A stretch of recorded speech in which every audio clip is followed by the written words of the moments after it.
বিসমিল্লাহির রহমানির রহিম। প্রিয় দেশবাসী, আসসালামু আলাইকুম।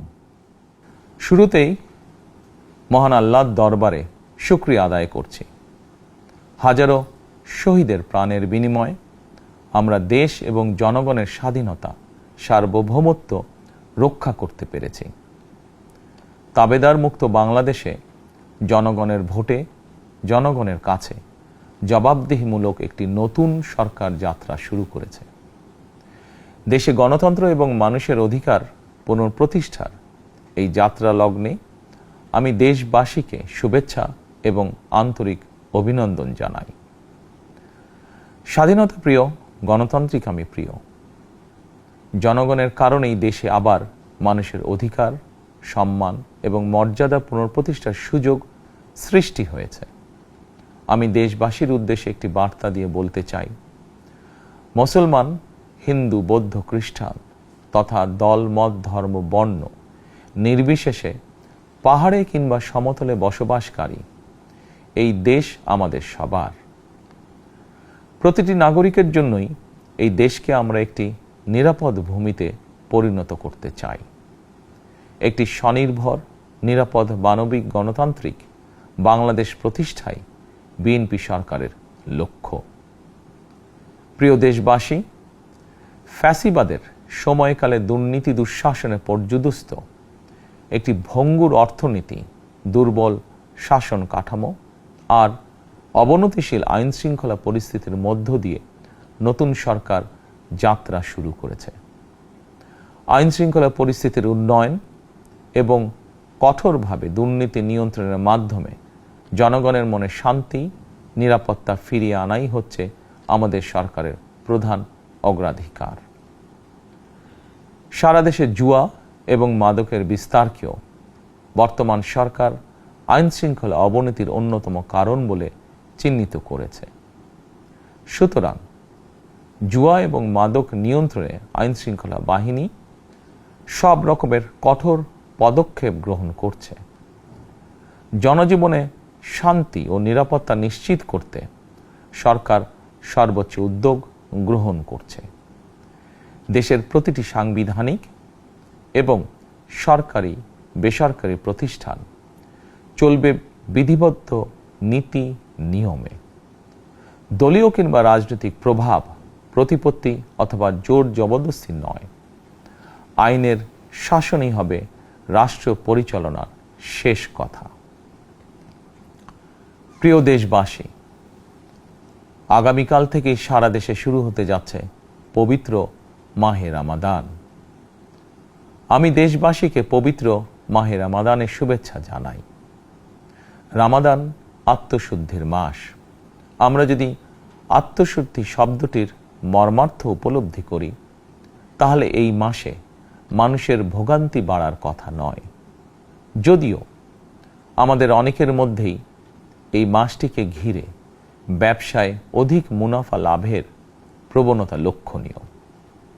আপনাদের প্রতি আমার বিনীত আহ্বান, রমাদানের পবিত্রতা রক্ষার্থে এই মাসটিকে আপনারা ব্যবসা মুনাফা লাভের মাস হিসাবে পরিগণিত করবেন না।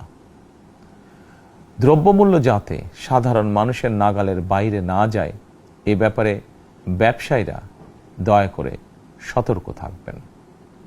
হাজারো প্রাণের বিনিময় একটি মাফিয়া সিন্ডিকেটের পতন ঘটিয়ে রাষ্ট্র এবং সরকারের জনগণের অধিকার প্রতিষ্ঠার অঙ্গীকার নিয়েই আমরা রাষ্ট্র পরিচালনার দায়িত্ব গ্রহণ করেছি। বিএনপি সরকার সকল ক্ষেত্রেই অনাচার অনিয়মের সকল সিন্ডিকেট ভেঙে দিতে বদ্ধপরিকর ইনশাআল্লাহ। ক্ষুদ্র, মাঝারি কিংবা ছোট বড় সকল ব্যবসায়ীদের প্রতি বর্তমান সরকারের দৃষ্টিভঙ্গি সহজ এবং স্পষ্ট। বর্তমান সরকার ব্যবসায়ী এবং ক্রেতা সাধারণ উভয় স্বার্থ রক্ষা করেই প্রয়োজনীয় পদক্ষেপ গ্রহণ করতে চায়। সুতরাং সরকারের পক্ষ থেকে কী ধরনের উদ্যোগ গ্রহণ করলে বাজার পরিস্থিতি নিয়ন্ত্রণে থাকবে কিংবা ক্রেতা বিক্রেতা উভয়েরই স্বার্থ রক্ষা হবে, এ ব্যাপারে আপনাদের যে কোনো ধরনের পরামর্শ কিংবা অভিযোগ শুনতে সরকার প্রস্তুত। ক্রেতা বিক্রেতা গ্রহীতা, এই সরকার সকলেরই সরকার। এই সরকার আপনাদেরই সরকার। আপনারাই ভোটের মাধ্যমে এই সরকারকে রাষ্ট্র পরিচালনার দায়িত্ব দিয়েছেন। আপনারাই এই সরকারের শক্তি। প্রিয় দেশবাসী, পবিত্র রমাদান মাসে রোজাদারগণ বিশেষ করে ইফতার, তারাবি, সেহরি এই সময়গুলোতে নিরবিচ্ছিন্নভাবে গ্যাস, পানি ও বিদ্যুৎ সরবরাহ পেতে চান। এই বিষয়টি নিশ্চিত করতে এরই মধ্যে আমি সংশ্লিষ্ট কর্তৃপক্ষকে নির্দেশনা দিয়েছি। অপচয় রোধ করে কৃচ্ছ্রতা সাধন প্রতিটি মুসলমানের ঈমানি দায়িত্ব। অফিস আদালতে বিনা প্রয়োজনে কিংবা প্রয়োজনের অতিরিক্ত গ্যাস, বিদ্যুৎ, পানি খরচের ব্যাপারে সচেতনতা অবলম্বন করাও ইবাদতেরই অংশ বলেই আমি মনে করি। দেশের সকল সরকারি বেসরকারি কর্মকর্তা কর্মচারী এবং জনসাধারণের প্রতি কৃচ্ছ্রতা সাধনের আহ্বান জানানোর আগে আমি সরকারের মন্ত্রী এবং বিএনপি সংসদ সদস্যদেরকে দিয়েই একটি দৃষ্টান্ত স্থাপন করতে চেয়েছি। বিএনপির সংসদীয় দলের প্রথম সভাতেই আমরা সিদ্ধান্ত নিয়েছি, বিএনপি থেকে নির্বাচিত কোনো সংসদ সদস্য সরকারি সুবিধা নিয়ে ট্যাক্স ফ্রি গাড়ি আমদানি করবেন না এবং প্লট সুবিধাও নেবেন না। আমি আপনাদের সামনে বলেছিলাম, রাষ্ট্র পরিচালনার সুযোগ পেলে বিএনপি সরকার মহানবীর ন্যায়পরায়ণতার আদর্শ অনুসরণ করবে। আমি মনে করি বিএনপির সংসদীয় দলের এই সিদ্ধান্ত ন্যায়পরায়ণতার আদর্শেরই একটি অন্যতম প্রতিফলন। প্রিয় দেশবাসী, বিভাগীয় শহরগুলিতে বিশেষ করে রাজধানী ঢাকায় যানজট অত্যন্ত নিয়ন্ত্রণহীন। হাটে মাঠে ঘাটে, অফিস আদালতে জনগণের ভোগান্তির শেষ নেই। জনজীবনের নানা ক্ষেত্রে জনদুর্ভোগ লাঘব করা না গেলে জনমনে স্বস্তিও ফিরবে না। রাজধানীতে জনসংখ্যার চাপ কমাতে বিকল্প ব্যবস্থা গ্রহণ করা জরুরি হয়ে পড়েছে।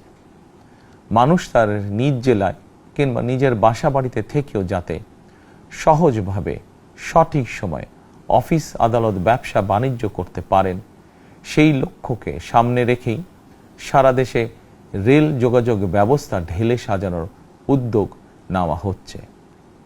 এই পরিকল্পনার অংশ হিসাবে প্রথমেই রেল, নৌ, সড়ক এবং সেতু মন্ত্রণালয়ের কার্যক্রম পুনর্বিন্যাস ও সমন্বয় করা হচ্ছে।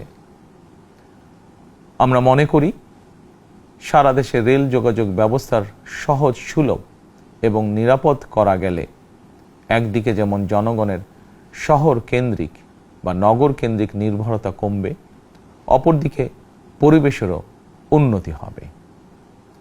প্রিয় দেশবাসী, আমাদের চারপাশে সমস্যার শেষ নেই, তবে সমস্যার পাশাপাশি সম্ভাবনাও কিন্তু কম নয়। আমাদের বৃহৎ জনগোষ্ঠীকে যদি আমরা দক্ষ জনশক্তিতে রূপান্তরিত করতে পারি, তাহলে এই জনসংখ্যাই হবে আমাদের জনসম্পদ। আমরা নিজেদেরকে দক্ষ করে গড়ে তুলতে পারলে শুধু বাংলাদেশই নয়, বিশ্ব বাজারও আমাদের জন্য উন্মুক্ত। তথ্য প্রযুক্তির সিঁড়ি বেয়ে বিশ্ব এখন কৃত্রিম বুদ্ধিমত্তার যুগে প্রবেশ করেছে। প্রযুক্তির এই প্রতিযোগিতামূলক বিশ্বে সম্মান এবং স্বচ্ছতার সঙ্গে টিকে থাকতে হলে আমাদেরকে কোনো না কোনো একটি বিষয় বা কাজে পারদর্শী হতে হবে।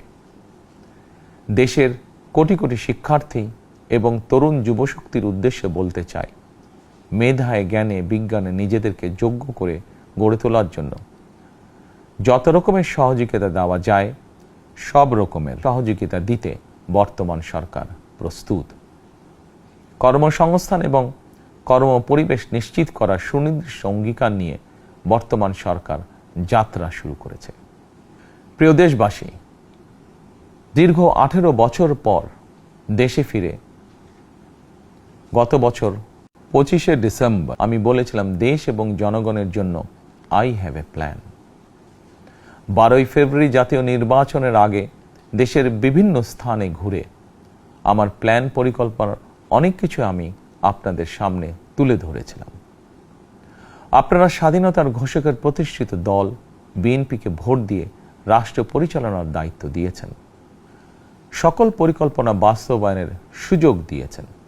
এখন এই সুযোগকে কাজে লাগিয়ে সকল অঙ্গীকার পূরণ করার দায়িত্ব বিএনপি সরকারের।